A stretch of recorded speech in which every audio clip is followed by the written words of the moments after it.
रानी यदि प्रसन्न हो गई तो ठाकुर जी आपको ये तीनों जबरदस्ती मिलवा देंगी उनसे। यदि वृंदावन जाओ तो 3 में निष्ठा जरूर रखो। राधा रानी वृंदावन में दर्शन नहीं देती।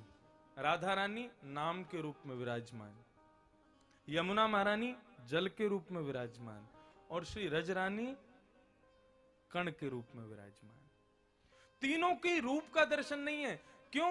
बोले तीनों ने यदि रूप दिखा दिया तो कृष्ण के रूप को देखने के योग्य नहीं बच पाओगे, तुम बचोगे ही नहीं, उनका रूप देख ही नहीं पाओगे। एक कथा आती है, मैं नाथद्वारा में सुनाई थी। रूप गोस्वामी जी के एक शिष्य हुए, क्या करते थे? झाड़ू लगाते थे,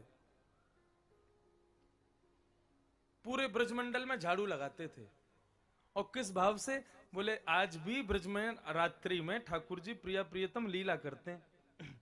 तो कहीं ब्रज में आए हुए भक्तों के द्वारा फेंके गए कूड़ा करकट कांटे ये सब कहीं हमारे लाल जी के चरणों में लग नहीं जाए, लीला करते करते कहीं उनको कोई कष्ट नहीं हो जाए, इस भाव से वो सो ही नहीं करते थे।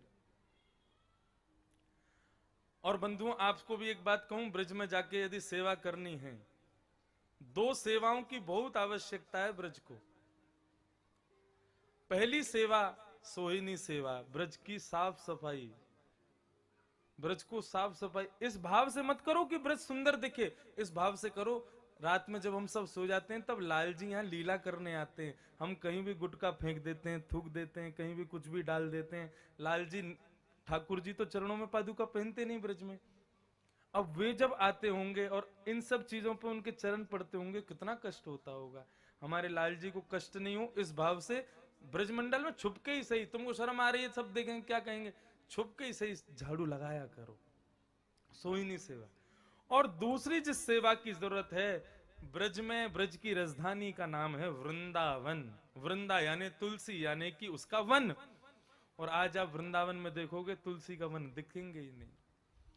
वृंदावन जाकर के बिहारी जी मंदिर में 2000 रुपए चढ़ाने से बिहारी जी प्रसन्न नहीं होंगे, लेकिन 2000 रुपए की वनस्पति खरीद करके वृंदावन में वृक्ष लगा दोगे, बिहारी जी बहुत खुश हो जाएंगे।